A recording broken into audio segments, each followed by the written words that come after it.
I've always loved the medium of film and the power it has to instill empathy in people. And I think it's an empathy that is very difficult to create in different circumstances outside of art. But as we all know, that's the power of art.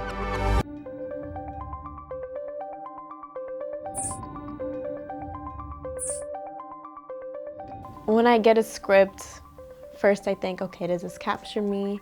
And I think about how it's positioning Blackness, positioning womanhood.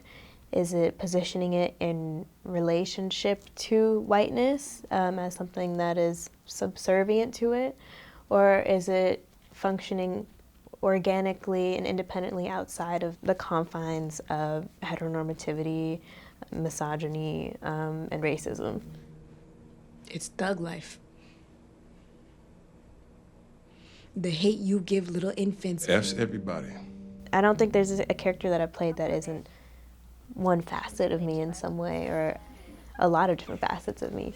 It's like this interesting kind of like balance of the personal as political, and recognizing that because I am Black and gay and a woman, those aspects of my identity are going to be inherently politicized because they're aspects of identity that have been traditionally, historically persecuted, you know?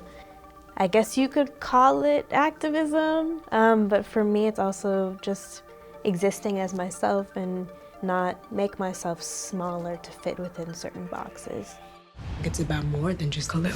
It's about Black people, poor people, everybody at the bottom. When I first read The Hate U Give, I was blown away because of how eerie the resemblance between Star's life and mine was. Those kids are lit.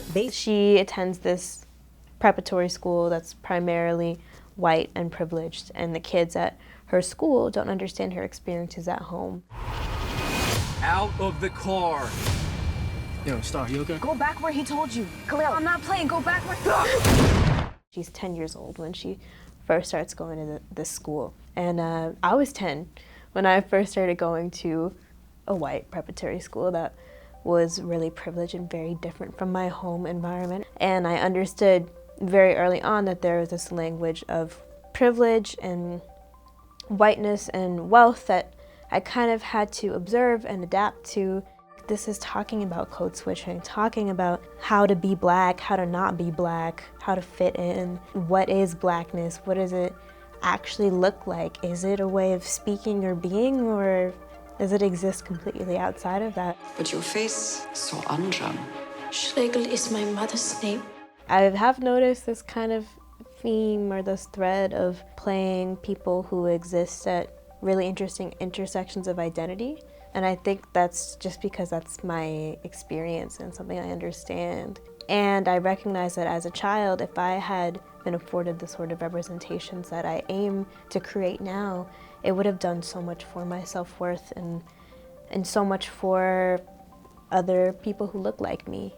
So I hope to always, with what I make, speak to people and have an exchange and have a dialogue, because that's what it should be about. It should be about empathy and dialogue.